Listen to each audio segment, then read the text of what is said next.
School's closed. Yes. Every kid's favorite words growing up. What's up, everyone? Welcome to the Fervent Four. Did you know that only 4% of businesses ever cross the annual $1 million revenue mark? I'm Zack Miller, author of Anomaly. And with me today, I have my co-host, Tim Ryan, lead man at startwheel.org. Thank you so much for joining us. The Fervent Four is a weekly show every Thursday at 11 a.m. dedicated to sharing insights into growing a world-class business no matter the climate. Redemption is the action of regaining or gaining possession of something. To many, 2020 screams the word redemption. Please welcome Joe Bucci, Department Chair for Undergraduate Business Programs at Regent University, to the show. Hey. Good morning. Nice to see you, Joe. Thank you for that applause. Really, it's unnecessary. So, Joe, what does the word redemption? I know redemption is a word that was in your book, right. In the title, but when you hear the word redemption, how do you define it? Well, when I was in college, I had an experience where I made a commitment of faith. I gave my life to Jesus Christ.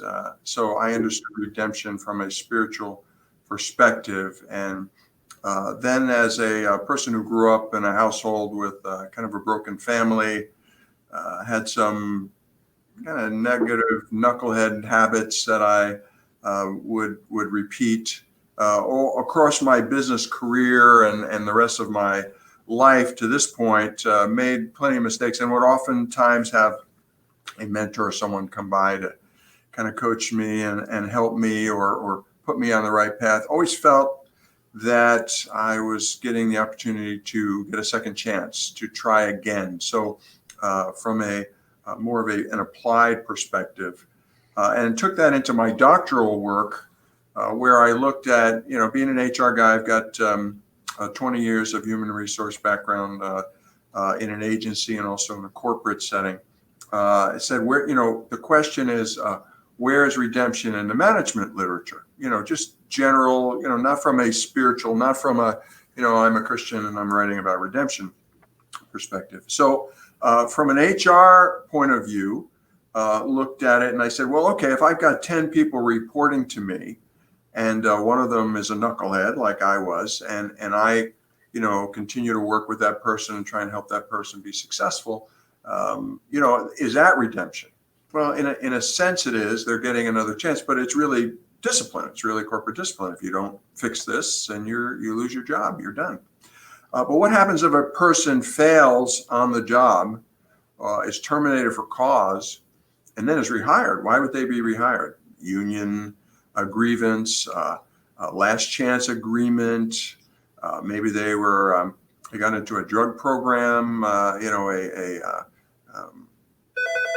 employee assistance program. Sorry, this person is calling me, and I have to tell them that I'm not available. But anyway, whatever happened, so now all of a sudden you get them back, or your boss, you terminate somebody, and then the company lawyer comes to you and says, well, we did this wrong, so we have to rehire the guy. So now you have a problem because the person screwed up. It's not like you bring somebody in new. When you bring somebody in new, you don't know their problems. You're hoping you pick the best person, trying to help them be successful. But now you're bringing somebody in that their problems. And so you now have to act redemptively if they're going to be successful. And I interviewed 12 leaders from 10 organizations that did that and came up with some general principles that seem to be consistent in their approach. And now I'm always looking for this. I look for it in business. I look for it in articles. I get these news feeds where I look for the word redemption. And these are exciting stories. They're exciting to me. A person turns their life around. Robert Downey Jr. No one would hire the guy. He was a loser. He was, a screw up. He was doing drugs. They had to pay a retainer, I think, to be on a movie set. In other words, we're not going to pay you unless you fulfill all your contract obligations. And Jon Favreau said, no, we've got to use him. He's Iron Man. We got to use this guy. Someone went to bat for him. And now, we look at that and we say it's genius. But it wasn't genius. It was someone taking that risk, someone being that intercessor, that I'd say that Jesus type of figure who redeemed Robert Downey Jr., Marv Albert. I've got tons of those stories that we see, and it's different than reputation management, right?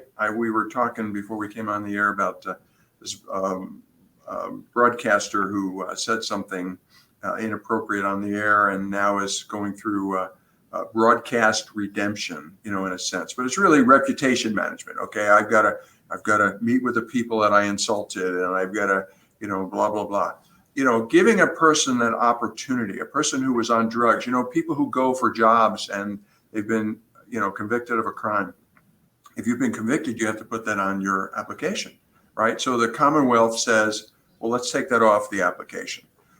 So that at least I can get in the door, because you won't even let me in the door if you see that, right?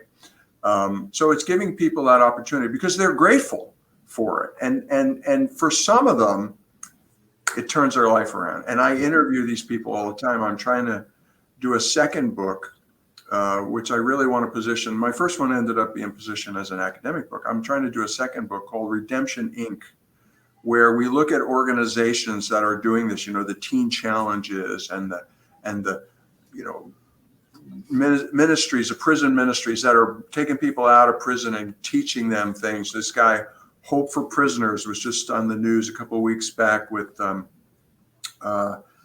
President Trump recognizing this guy.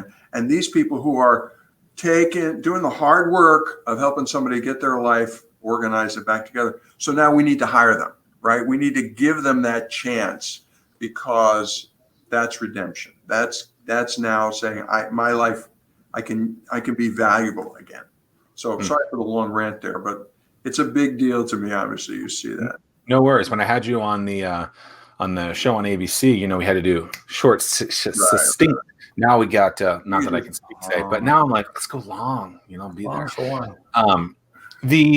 So the word redemption, when you think about 2020, I think a lot of businesses, a lot of people are really looking at redemption as maybe a word that they're not using, but thinking about things that that word describes. I think the folks that are very gritty and resilient and are hoping and working towards redemption is something that when I was working on just that quick little headline, it was like, okay, like this word is powerful for 2020.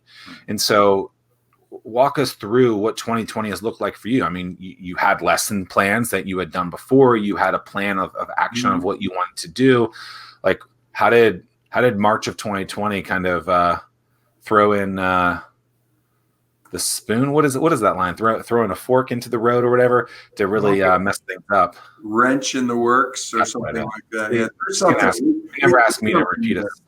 Well, for us, it wasn't that bad a transition because Regent's undergrad program built on a platform online. We were online before we were on campus.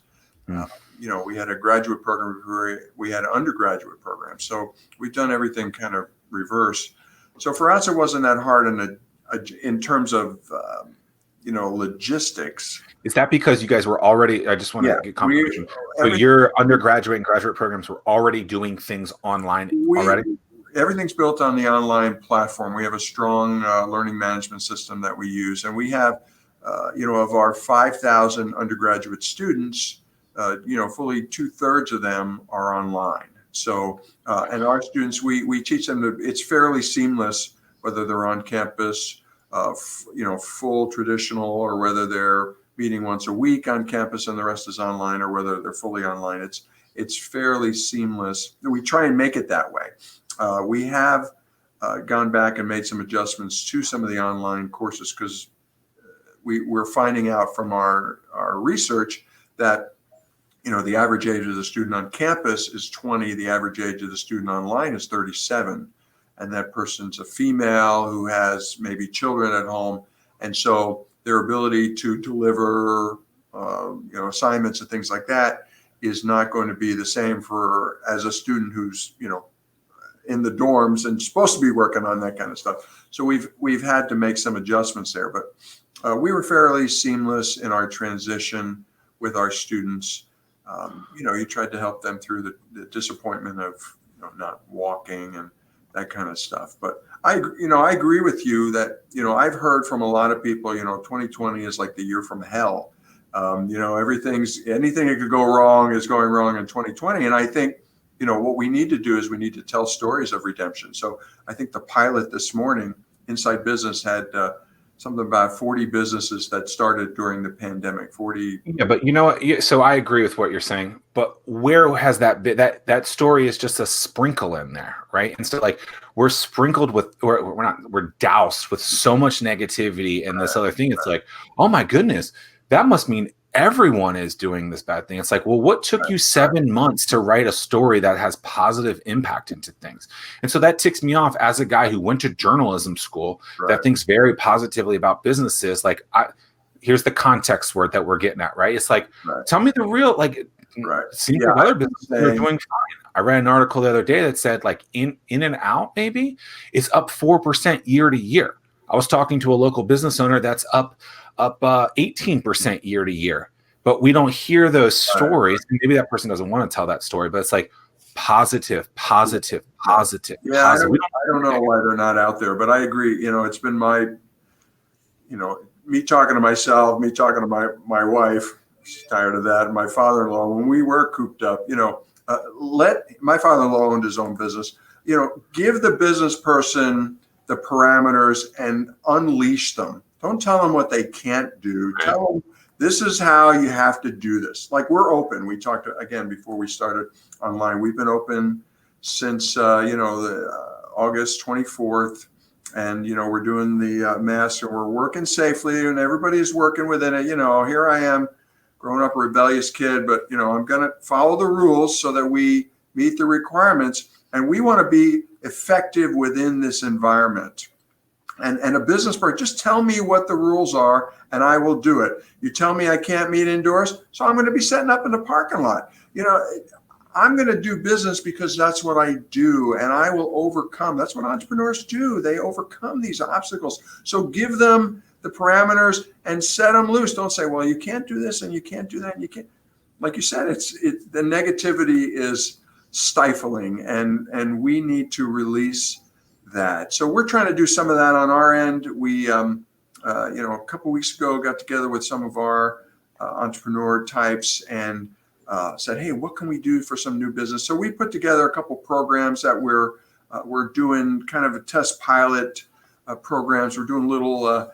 We've got a group of folks that meet for a Bible study, and then they do business pitches, and we have people come in. We talk to them about their business, a little Shark Tanky type of thing. And we've been starting to do these programs, like 6 no-cost things you can do to market your business. Who knows about Google My Business and Yelp and things, just simple things that they can do to kind of jumpstart again. We're doing what we can do to encourage people, take off the negativity, believe that you can be successful. Let's go. Let's get on here.